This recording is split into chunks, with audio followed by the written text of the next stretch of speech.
Présenté par Sorna Natambay. Bonjour Sorna. Bonjour Babacaré, bonjour à tous. Apparition de 5 pêcheurs originaires de Djelimbama à Saint-Louis. Leur embarcation a été retrouvée en Gambie avec le corps du 6e passager.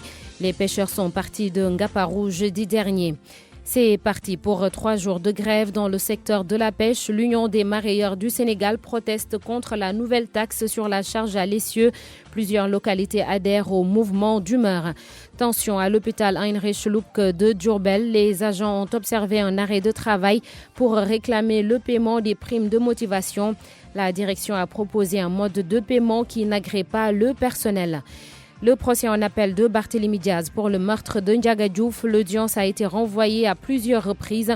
Le maire de Mermoz Sacré-Cœur avait été condamné à 2 ans de prison, dont 6 mois ferme, en première instance en 2017.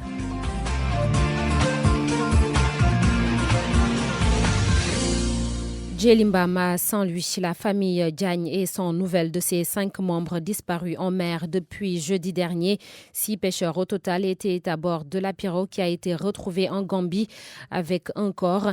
Ils avaient embarqué à Ngaparou dans le département de Mbour. Abdoussar, proche des portés disparus, demande l'aide de l'État pour les recherches. Il est joint par Papa Balagué. Des membres de notre famille sont partis en mer depuis jeudi dernier. Et on nous a informé que leur pirogue a chaviré et qu'il n'y avait qu'une seule personne retrouvée morte à bord. Les autres sont portés disparus. Ils étaient 6 pêcheurs à bord de l'embarcation. Celui qui a trouvé la pirogue est originaire de la Gambie et c'est de là que la famille a été informée. La personne retrouvée morte dans la pirogue jusque-là n'a pas été identifiée et nous sollicitons un soutien des autorités. Nous sommes dans le désarroi total. Le capitaine s'appelle Baye Diagne. Il y avait également Baye Mokod Diagne, Lamine Diaye, Taïrou Diagne, Adama Diop, Malik Diop qui étaient à bord. Des parents issus du même village, Djelimbam de Saint-Louis. C'est de Ngaparou qu'ils ont embarqué et depuis lors, nous sommes sans nouvelles d'eux. Nous avons appelé en vain sur leur téléphone mobile. L'Union des mareyeurs du Sénégal entame une grève de 72 heures ce mercredi. Ces acteurs de la pêche s'opposent à la nouvelle taxe sur la charge à l'essieu des camions frigorifiques. Des mareyeurs à Saint-Louis, Mbour, Pikine et d'autres localités vont suivre le mouvement. Par contre, d'autres ont décidé de se démarquer. L'argent déchire l'hôpital Heinrich Lubke de Diourbel. Le paiement des primes de motivation est la principale cause de l'arrêt de travail observé par le personnel. La direction a proposé un mode de paiement que rejettent les agents. Les conséquences de ce mouvement d'humeur se font déjà sentir par les patients. Le reportage de Babacar Diouf. Le mode de paiement des primes proposé par la direction de l'hôpital n'agrée pas les travailleurs. Ils l'ont manifesté par un sitting dans l'enceinte de la structure de santé. À la base, on les a concertés et ce qu'ils nous ont dit, qu'on demande que l'intégralité de la motivation du mois de décembre soit payée. Et hier aussi, on a reconvoqué cette même commission, cette fois-ci en présence du directeur, qui effectivement est toujours campé dans sa position, comme quoi il propose à ce que ces motivations soient payées en 3 tranches. Et on lui a notifié que pour l'ensemble des syndicats, en tout cas, ils ne sont pas d'accord à ce que ces motivations soient payées en 3 tranches. Des manifestations qui seront répétées aussi longtemps que la direction de l'hôpital s'agrippera sur sa clé de répartition, ont dit les travailleurs à travers leur porte-parole, Matar Ndiaye. La direction actuellement est campée sur ses positions. Nous aussi, en tant que partenaires sociaux, en tant que syndicats, on ne réclame que notre dû. Si on n'a pas satisfaction, je pense qu'on va continuer notre sitting. Les usagers de l'hôpital, les larmes aux yeux, disent toutes les peines qu'ils subissent pour disposer de soins de qualité. Ce que j'ai trouvé dans cet hôpital est déplorable. Je n'arrive pas à me soigner. Pire, il y a là-bas des gens qui sont venus enlever des corps de leurs proches. Mais ils n'ont pas pu le faire parce que les travailleurs sont en grève. C'est vraiment inadmissible. C'est pas la première fois. La direction de l'hôpital, qui avait promis de réagir suite à ces interpellations, est revenue sur sa décision pour des raisons non encore élucidées. Diourbel, RFM, Babacar Diouf. Toujours dans le domaine de la santé, c'est un réel problème dans la région de Kaffrine. 14% des femmes accouchent à domicile. Le le département de Malem Hodar est le plus touché par ce phénomène. Une situation qui, selon le médecin-chef de la région, ne milite pas en faveur de la lutte contre la mortalité maternelle. Le docteur Moustapha Diop informe dans la foulée que les partenaires ont débloqué 119 millions de francs CFA pour le renforcement de la santé mère-enfant et pour la formation des jeunes filles issues de milieux défavorisés. Le docteur Moustapha Diop, médecin-chef de la région de Kaffrine, a tenu ses propos à l'issue d'un CRD qui a réuni tous les acteurs de la santé de la région. Nous l'écoutons au micro de Oumar Ndiaye. Nous sommes à 14% d'accouchement à domicile dans la région. Et quand nous avons fait l'état des lieux, nous avons effectivement découvert que c'est le département de Malem Hodar en cas qui concentrait le plus grand nombre. Et aujourd'hui, nous sommes en train de mener une étude opérationnelle pour un peu en savoir par rapport aux causes, aux déterminants de ces accouchements à domicile. Cette étude recherche opérationnelle va nous permettre en tout cas de mieux identifier les déterminants. Peut-on avoir une idée de l'enveloppe dégagée pour lutter contre le phénomène? Alors, un montant de 119 millions a été déjà prévu par le partenaire pour 2020, dont 18 millions destinés au renforcement de capacité des jeunes filles dans des domaines des formations professionnelles. Et ça, je pense que c'est extrêmement important, mais également, il faut permettre à ces filles-là d'être autonomes. Et la meilleure manière, c'est vraiment de leur donner la possibilité d'avoir des métiers. Les dysfonctionnements de la campagne de commercialisation de l'arachide et leurs conséquences. L'usine Copéol a remercié 200 travailleurs. La plupart des saisonniers ont reçu des lettres qui mettent fin à leur contrat.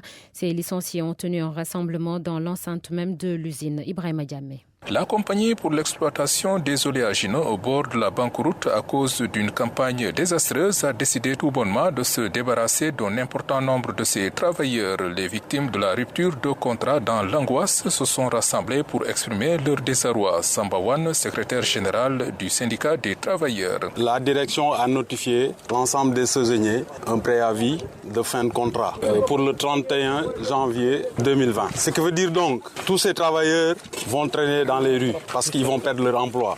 Et ceci est dû à une campagne de collecte désastreuse. Et pourtant, il l'avait craint et crié sur tous les toits pour alerter depuis le démarrage de la campagne. Mais voilà que ce qui arriva. Des centaines de travailleurs vont devoir faire face aux exigences du chômage. Alors aujourd'hui, ces travailleurs ont voulu montrer leur désarroi, montrer leur inquiétude par rapport à cette situation. C'est pourquoi ils se sont réunis aujourd'hui pour montrer en tout cas la situation qu'ils sont en train de vivre. Vous voyez derrière moi, il n'y a pas que des saisonniers. Nous sommes une société qui emploie des travailleurs saisonniers en majorité, mais qui utilisent d'autres travailleurs sous forme de GIE. Donc aujourd'hui, derrière moi, il y a plus de 200 travailleurs qui vont perdre leur emploi. Pour un objectif de 80 000 tonnes de graines d'arachide, la Copéol n'a pu collecter que 1600 tonnes pour l'heure, contrairement à l'année dernière où elle avait collecté au moins 26 000 tonnes. La cause principale, c'est la présence des Chinois, disent-ils, mais surtout également une mauvaise campagne agricole dont les chiffres annoncés en termes de production par le gouvernement sont en porte-à-faux avec la réalité sur le terrain selon ces travailleurs. Ibrahim Djamé Kaoulak, Radio Futur Média. RFM, partout. Tout le temps. La mosquée omarienne ici à Dakar, Macky Sall annonce qu'il va prendre en charge sa reconstruction. Pour le président de la République, cela entre dans le cadre du programme de modernisation des cités religieuses. Pour cette mosquée, Macky Sall précise que c'est un devoir. Il s'est rendu hier auprès du khalife de la famille omarienne en prélude à la ziyara annuelle prévue du 23 au 27 janvier. Macky Sall au micro de Pape Besdiba. C'est un devoir, un plaisir pour moi, un plaisir d'autant que je le fais pour la communauté à laquelle j'appartiens. Aujourd'hui, on n'a pas besoin de faire de longs discours parce que l'unique préoccupation de tout le monde ici, l'imam Ratib Seydou Nouroutal l'a rapporté. Il l'a dit de manière très claire. Il faut aussi que ma réponse soit tout aussi claire. Mon ambition pour l'islam et les familles religieuses au Sénégal, je l'ai déjà commencé, même si Dakar n'était pas encore concerné. Donc c'est un devoir dès l'instant que c'est devenu une préoccupation pour vous. vous.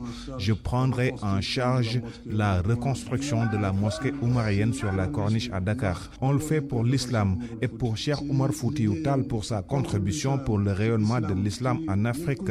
Ce sera dans le cadre du programme pour la réhabilitation et reconstruction des cités religieuses. Nous prions que les travaux se déroulent bien et très vite. Ce 15 janvier marque le 60e anniversaire du rappel à Dieu de Serigne Abdoulaye Borom Derbi. Le 5e fils de Cheikh Ahmadou Bamba Khadimou Rassoul était doté d'une solide formation et d'un courage hors du commun. La communauté mouride se rappelle cet illustre homme qui a fortement marqué le Sénégal. Mohamed Jodiop. 5e fils de Serigne Touba et de Sokhna Fatima Koubra, Serigne Abdoulaye Borom Derbi a vu le jour en 1907 à Thiéyène Djolof. On apprend que Serigne Touba fut très heureux de cette venue au monde, qu'il a déclaré que toute personne qui le regarde ira au paradis. Aux côtés de Serigne Abdourahmane Lo, à qui il a été confié dès le jeune âge, il a subi une solide formation après sa maîtrise du Coran.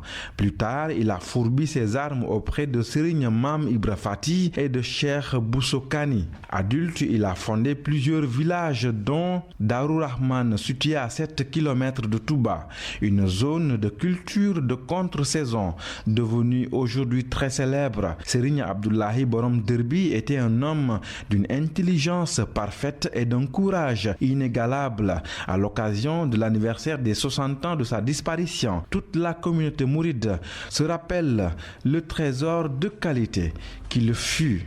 Mohamed Jodiop Touba, RFM. Et avant de terminer, Barthélémy Diaz devant la cour d'appel de Dakar, c'est dans l'affaire du meurtre de Ndiaga Diouf en 2011.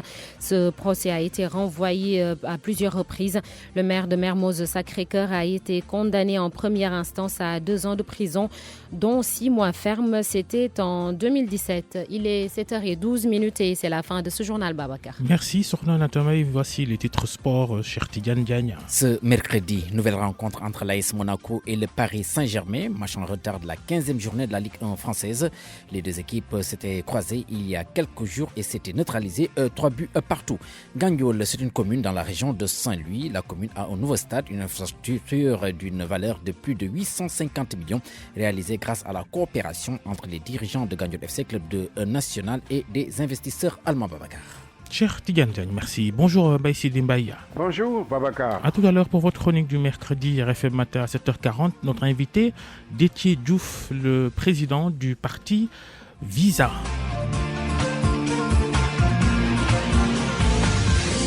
Bientôt 7h13. Bon début de journée à tous. RFM Matin, la culture Anna Rocha par le livre. Bonjour à tous. Bamba Kham Begue, c'est le titre d'un ouvrage qui vient de paraître et qui relate la vie de Cheikh Ahmadou Bamba. Le livre, présenté sous forme de bande dessinée, a pour principale cible la jeunesse.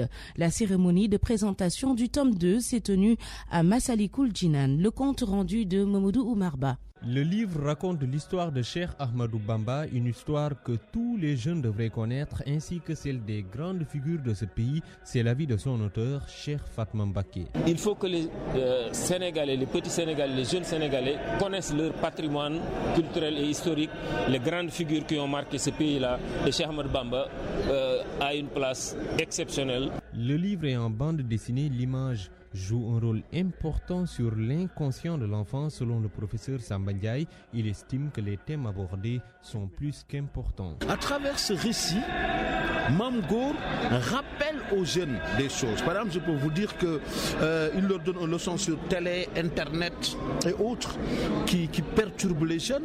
Il leur dit c'est bon, mais il ne faut pas en abuser. Il faut garder la culture du livre. Il leur apprend comment est-ce qu'il faut entrer dans les toilettes, qu'est-ce qu'il faut dire, comment est-ce qu'il faut en sortir. Il attire leur attention sur d'autres, les cours par exemple sur les ablutions.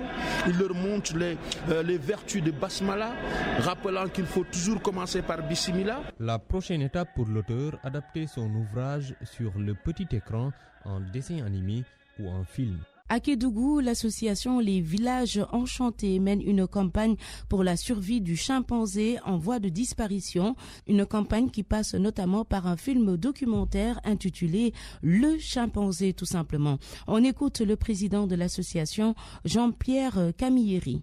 Alors aujourd'hui à Kédougou, avec l'Institut Jane Goodall, on va montrer un film de Disney, de Walt Disney, qui s'appelle Chimpanzé et qui est un documentaire sur les chimpanzés qui a été tourné en Afrique et qui raconte la vie des chimpanzés. L'objectif, c'est de sensibiliser la population et notamment les plus jeunes à la présence des chimpanzés ici, notamment à Dindéfelo, l'importance de la protection des chimpanzés. On a voulu sensibiliser le public au sujet et ce film, c'est le meilleur moyen possible pour sensibiliser le public parce que ça va montrer à tous les gens qui viendront que les chimpanzés ont une vie extraordinaire, sont des êtres vivants extraordinaires et qu'il faut tout faire pour les protéger. Ils sont en voie d'extinction, ils sont en danger, il en reste très peu à Dindéfelo, mais il en reste encore et il faut faire tous les efforts possibles et notamment avec toute l'équipe de l'Institut Jane Goodall ici qui est présente à Dindéfelo pour qu'ils soient protégés le mieux possible et qu'ils puissent continuer à vivre ici. Propos recueillis par notre correspondant Ibrahima Djebakhate à Kédougou. Merci d'avoir suivi. À demain pour de nouvelles actualités culturelles dans RFM Matin. Anna Rocha, la culture sur RFM Matin, merci. RFM Matin, RFM Matin, l'émission qui réveille le Sénégal. Il est 7h16, la chronique de Mbaye Sidi Mbaye, l'après-présidentielle en Guinée-Bissau, un pays parmi les plus pauvres au monde. Alors, passé cet épisode politique, la Guinée-Bissau, elle a besoin maintenant de paix. Notre sous-région est en train d'évoluer. Son homogénéité se transforme lentement, mais sûrement par la volonté populaire, électorale et démocratique, heureusement. La Guinée-Bissau, si voisine et proche de nous, vient de changer de paradigme existentiel. En 3 ans, ce pays a essayé successivement 7 premiers ministres sans trouver la tranquillité nécessaire à l'édification d'un État et d'un pays pauvre. Selon les institutions internationales spécialisées, la population est pauvre à 1/3 et très pauvre aux 2/3. Il a fallu attendre le 29 décembre 2019 pour qu'au deuxième tour, le candidat Omaro El Malo remporte la présidentielle, reléguant le candidat du PAIGC, pourtant donné favori, au premier tour avec 40% de l'électorat. Mais le challenger a eu la bonne idée d'initier une coalition de l'opposition qui a eu raison du mastodonte historique. Créé par le docteur Amilcar Cabral en 1956, pour la libération du Cap-Vert et de la Guinée-Bissau, ce parti a depuis ce moment dirigé et imprimé de manière absolue sa marque sur ce pays frontalier par la Casamance.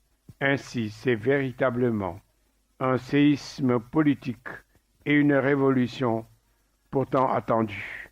Depuis la mort, ou plutôt l'exécution atroce du président Nino Viora. Espérons pour ce pays qui nous est si cher que ce nouveau mode d'évolution du pouvoir sera désormais la règle comme partout ailleurs. Croisons les doigts. Mbaye Sidi Mbaye, merci, à la semaine prochaine. Revue de presse préparée par Georges Dejedio, à la une, le dialogue national. Oui, rififi au dialogue national, le comité de pilotage a démarré ses travaux hier sur fond de divergences, comme le souligne Sud Quotidien.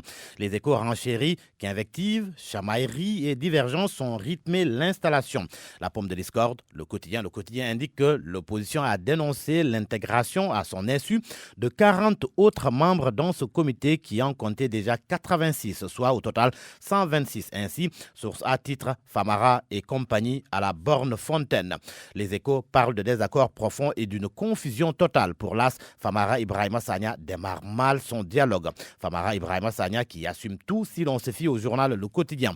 S'il y a erreur, en l'occurrence, dit-il, j'assume l'essentiel de l'erreur parce que c'est moi qui ai dit au président de la République d'augmenter le nombre d'élèves départ est de mettre des femmes méritantes. Alors, s'il faut en vouloir à quelqu'un, mes chers amis, fusillez-moi des propos du président du comité de pilotage rapportés par presque tous les journaux dont l'Observateur qui fait état d'un hors-sujet. En effet, Famara Ibrahima Sagna, pour se justifier, a déclaré que plus de 90% des membres du comité étaient des hommes. Et si vous regardez parmi les 40 personnes qui sont ajoutées, il y a plus de 80% de femmes. Il n'y a aucune manipulation et personne ne peut me manipuler. J'ai fait 42 ans d'administration et personne ne m'a jamais manipulé. Je n'ai jamais manipulé qui que ce soit non plus.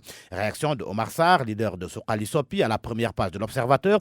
Si ça continue comme ça, il n'y aura plus de dialogue. Pendant ce temps, son ancien compagnon, Abdoulaye Wade, abandonne le Front de résistance nationale et accuse. C'est ce qu'affirme l'Observateur, confirmé par l'AS pour qui Wade se retire du FRN. Selon l'Observateur, l'ancien président explique sa décision par des dysfonctionnements au sein de cette organisation de l'opposition. Il ajoute que certains membres du FRN seraient en collusion avec le pouvoir de Macky Sall. Mais pour le coordinateur du Front, Wade a été très mal informé. Et dans l'AS, Mokhtar Souran rappelle que quand Wade a rencontré Macky Sall, ils n'ont pas dit qu'il est allé se compromettre. À lire Mokhtar Souran dans l'AS et l'Observateur. L'Obs, justement, le journal retrace le parcours qu'il juge controversé du président du CNRA, Babacar Diagne, qui a, selon mon confrère, su toujours se rendre indispensable d'un régime politique à l'autre. Enquête sur le président du CNRA, Babacar Diagne, entre ange et démon. C'est à la page 5 de l'Observateur. À la une de l'enquête, gendarmerie nationale, le général Tine chamboule tout. Le journal informe que le boss de la gendarmerie vient d'opérer un grand remue-ménage avec 77 mutations dans le top management et 482 au sein des troupes. Enquête relève une belle percée des femmes dans le commandement et souligne que le Haut-Comgène veut redonner à l'état-major son rôle de conception, d'impulsion et de direction des opérations. La gendarmerie, très attendue en ce qui concerne la sécurité des populations, comme les séries de meurtres effroyables à la une de Vox Populi. Au moins 6 enfants assassinés en 1 an. La dernière victime, Maïmouna Bari, âgée de 4 ans, égorgée hier à Kanten, à Niagis, un suspect interpellé par la gendarmerie. Il avait les habits tachés de sang. Mbour, Touba, Parcelles Asseni, Malika et Ziguinchor, maculés du sang innocent, souligne le journal Vox Populi. Pendant ce temps, Source A parle de trafic de drogue, plus de 12 kg de chanvre indien saisis, 42 bandes de malfrats démantelées, 1225 individus déférés, 807 véhicules et 598 motos immobilisées. Conséquence, le journal Source A parle de 2019 XXL pour la police de Touba. À la une du quotidien national Le Soleil, il est question de l'exploitation du champ pétrolier de Sangomar. Le processus lancé selon le quotidien gouvernemental. La mise en production est prévue début 2023 avec une cible de 230 millions de barils de pétrole brut. Sport, pour terminer, le journal Stade met à sa une les photos de Sadio Mané, Keita Baldé, Ismaïla Sarr et Habib Diallo, que le journal appelle les 4 fantastiques de Cissé. Sadio Mané, le guide de l'attaque. Keita Baldé veut reconquérir sa place. Ismaïla Sarr retrouve sa vitesse de croisière. Habib Diallo, le jeune ambitieux. Le journal Record parle lutte ce matin avec Site qui s'entretient avec mon confrère. La reine, selon lui, a besoin de moi. J'ai bien cité Site. À mes fentes, je dis Site is back. Site Papasso, ce sera feu et flamme.